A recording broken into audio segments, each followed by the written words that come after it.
We all want happy, satisfied customers, right? But do you know how that affects what they're willing to pay for your product or your service? Do you know how it affects how you price? Do you know how to find out the right way? That's what we're going to talk about today. So stay tuned. So, who am I? Well, um, my name is sjofors. I'm called the Price Whisperer, and I'm involved in a lot of business organizations. And of course, I have my new book out there called The Price Whisperer as well. Today, we're going to talk about customer satisfaction and price. And obviously, we all want in our businesses, we all want happy returning customers. At least most companies want happy returning customers, and I'm sorry for you if you're not one of them. But how does customer satisfaction affect what these returning customers are willing to pay, or does it even affect what they're willing to pay when they come back? And how do you find out what a returning customers are willing to pay and a satisfied customer is willing to pay compared to somebody who's there for the first time, right? That's what we're going to talk about today. And first of all, let me start by talking about how do you find out? Well, most of us know that there's something called NPS, Net Promoter Score, and it's very well used within I guess the corporate community, where companies are sending out these small little surveys, which typically has one or two questions, and the first question is always on a scale of 1 to 10, how willing are you to recommend the product or service you just bought to a friend or family member, and then sometimes there's a follow-on question that could be something relevant to the product. There's a couple of issues here. Now, I should say this, that it's called Net Promoter Score because there's a range. Those who say answer below 5, if I'm right, below 5 on the scale, are called detractors. Those between 6 to 8 are called passives, and 9 and 10 are promoters. And you simply take the number of promoters less the number of detractors, and there's your score. I mean, it's brilliant in many ways. It's brilliant because the purchase decision that we all do when we buy something, not only you as an individual, me as an individual, but as you do as a company, is a very complex process with lots of influencers, both internally and externally. And what NPS does is to boil down that very complex decision process into a single very simple question, and that's how we as individuals see this decision as well. We're not aware of everything that goes on in our minds when we make that decision. We just do it, and we either happy with our decision or we may regret it at some point. But it's a complex process that is based on emotions, and we don't really see it in ourselves. It's been explored in behavioral economics, which is really what we do in my company here is the practical what do you call it, practical application of behavioral economics. But nevertheless, we all get these NPS surveys all the time, and the problem here is that those who fill in an NPS survey are those who are happy, right? More than 50% of those who fill in an NPS survey are those that are happy. Only about 20% of those who may be happy or may not be happy fill it in, and only about less than 5% fill in the NPS survey if they are really dissatisfied. So the first thing that NPS does is that it gives you a more rosy picture of the satisfaction of your customers than is real, right? Because not everybody is happy with a product or a service, obviously. So, and the second, of course, is that it only says basically tell you are you happy or you're not happy. It doesn't really say why, right? But why this is important though is that you want to have returning customers. So an NPS survey must also have a pricing component, right? And it also have to have a component of what made you happy, what made you dissatisfied, and so forth. And when you then start segmenting this, the way any survey should be segmented, then you can get some real answers. You can you can understand those who are promoters. Are they willing to pay more money than those that are detractors? And if so, how much more money? And what made them happy?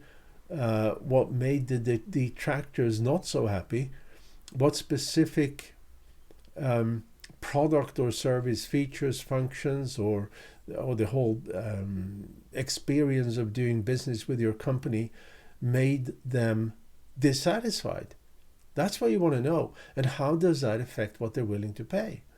Because if you don't understand what drives satisfaction and dissatisfaction, if you don't understand how that affects what people are willing to pay, and if you don't understand how you can consequently make sure you have happier and more returning customers, that whole NPS survey, without pricing, without segmentation, is kind of useless, right?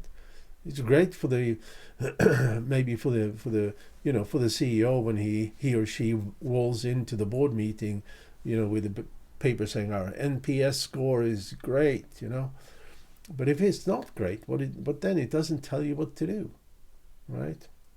And if it turns out that your satisfied returning customers are willing to pay higher prices, then maybe you are leaving money on the table, and maybe then you should have the chance to increase your prices, right? So pricing is always very, very important. And then we have those in the middle, those who are not promoters and those who are not detractors. They are really dangerous. Why? Because they are in the middle there, depends on how you market to them, depends and depends on experiences with the product or service that you sell, depends on how they see competition and so forth. They may become detractors or they may become promoters, right? So having a large number of these folks in the middle, I can't remember the name of it now, is really something that could be very dangerous for your business, but it could also be very rewarding for your business if you know what it takes to make them promoters, and obviously what they're willing to pay for your product or service as they become promoters, right? And how you can avoid to make them detractors, right? Passives, that's the word I was looking for. These are passives. Anyway, then there's a whole other thing with NPS surveys, and that is that you send this from a company. And I have in an earlier video talked about the importance of anonymity. If I get an NPS survey from company A, I know exactly that it's company A that sends it, and it's going to say that you bought our product a week ago, and are you happy with it or not? You know, are you willing to recommend it to other people or not? So, and when it's not anonymous, I may lie. I may answer what I think they want to hear. Or I may be honest, but it's not necessarily always the case. And then there's the other problem here with NPS when a company sends it out is that fine, you get the NPS good or bad from your companies, but what you really also want to know, you want to know how NPS from your key competitors are being rated, if that's the word, right? So when you do an NPS study, not only do you have to do it anonymously, right, but you also have to do it including your company and your product or service, but also directly competing companies and directly competing product or services. And then you have to understand how much your buyers are willing to pay based on their satisfaction score for you and for their competitors. And sometimes sometimes I mean, we obviously do this pricing research, and sometimes we find that a competitor, the promoters of a competitor, are willing to pay much higher prices than the company that we work with. Obviously, unbeknownst to the company until we did the research. So obviously, that competitor is doing a much better work of keeping customers happy, right? So we've also seen cases where a particular competitor have a very, very large portion of these passives, you know, which also means that they're not really keeping their customers happy, but they're also not keeping many unhappy either. And they're not doing very much into making those passives into happy returning customers. And obviously they don't know how to price to make those passives customers. So they're obviously then leaving money on the table. So in summary here, like I said, NPS surveys must be anonymous. Secondly, they must include details for several competitors, companies and products or services. They need to include specific details of the said product or services, so that you know which of these features, functions, and benefit drives satisfaction and drives dissatisfaction, so that you can correct it, so you can make sure you get more happy customers willing to pay more profitable prices, because that's going to lead you to more resource to drive higher market share. Anyway, I hope you found this little video of interest, and I'm looking forward to see you the next time. Thank you so much. Bye.